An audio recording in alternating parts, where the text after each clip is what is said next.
afternoon, everyone. My name is Kyrie Moore. The purpose of this presentation is to go over the program evaluation design for Academies for Academic Enhancement and Excellence, also known as A2E2.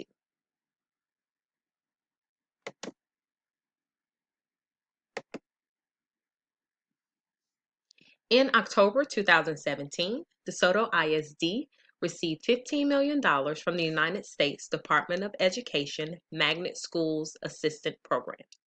With the reception of the grant came the inception of A2E2, which serves students in grades K through 12.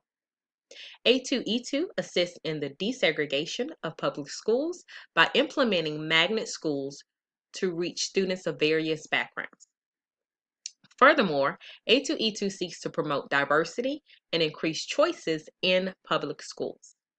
A2E2 supports curriculum and instructional development through academic pathways that are aligned to the goals, needs, and interests of our students. Those pathways focus on arts, STEAM, which is an acronym for science, technology, engineering, art, and math, as well as blended learning.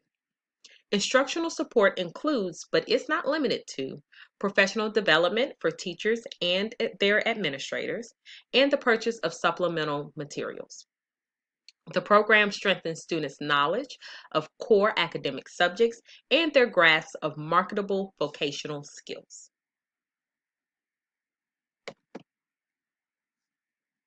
Instructional support looks like providing supplemental resources and professional development for students. Field-based learning is created through the creation of community partnerships. Project-based learning is used to increase communication and collaboration skills, also known as 21st century skills. And lastly, A2E2 provides academic pathways such as blended learning and STEAM that are there to meet the diverse needs of our student population. The purpose of evaluation. So evaluation is often defined as the process for determining not just the attainment of goals, but to what extent goals have been attained. Additionally, evaluation of programs is essential to the appraisal and improvement of programs. For this program in particular, A2E2, by it being a part of an educational entity, the purpose of the evaluation is for accountability. We are trying to determine if magnet schools are leading to changes in learning and actions through improved student achievement. Furthermore, the evaluation will determine if the program has been successful in increasing parental involvement, community involvement, and student retention in the district.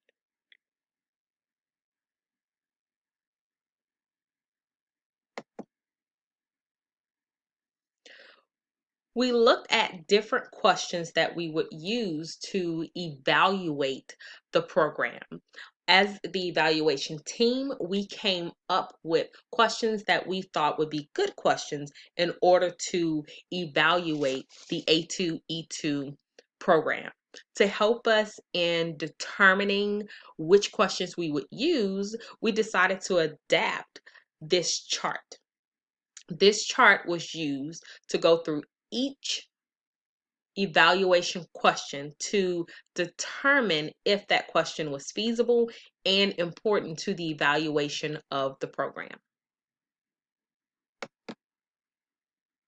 This is a snippet of some of the evaluation questions that we landed upon as the evaluation team.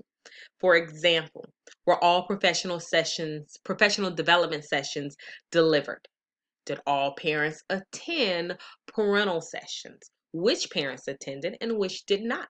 How many did each parent attend? Why or why not? Has there been an increase in student achievement? Has there been an increase in student enrollment and retention? Were all goals met? Why or why not? So another justification for choosing the questions that we use after going through our chart We looked at questions that would yield more than just a simple yes or no answer. We considered multiple stakeholders, so we thought about teachers, students, parents, as well as community members. And then those questions were prioritized according to feasibility and importance. Data will be collected through various means. So our goal is to engage all stakeholders through questionnaires, interviews, and observations in authentic environments. For example, when we want to observe our students or our teachers, we want to actually go into the classroom and observe them in their natural environment. Because we are now at a day and age where learning is taking place online, we will also observe teachers and students using whatever technological platform they are using, such as Zoom or Google Meet. We will also collect data using the district assessments that will be administered every 6 weeks, as well as student enrollment data.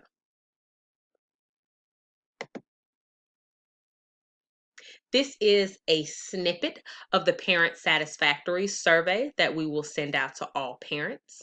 We are asking parents using a Likert scale from 1 to 5 to rate our educational services as well as our teachers.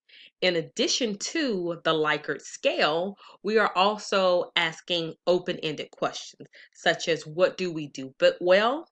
What could we do better? And if you could change one thing immediately, what would you change? And giving parents an opportunity to express themselves and give their honest opinion.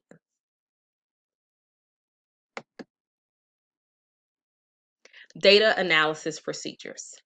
Data will be comparatively analyzed to determine if there has been an increase in enrollment and achievement. A2E2 also aims to increase teacher capacity and student experiences.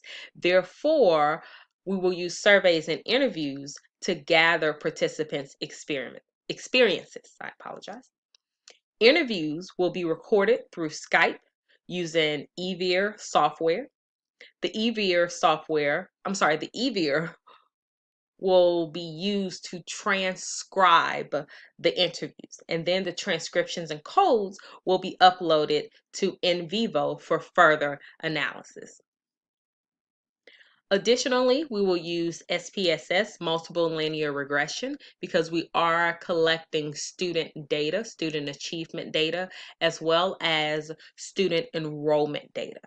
The regression models are used to describe relationships between variables. So we want to know if A2E2 or the implementation of A2E2 and the various magnet programs under A2 and E2, such as STEAM, is increasing student achievement. We also want to look at if A2E2 is increasing student enrollment, and not just enrollment, but the retention of those students as well.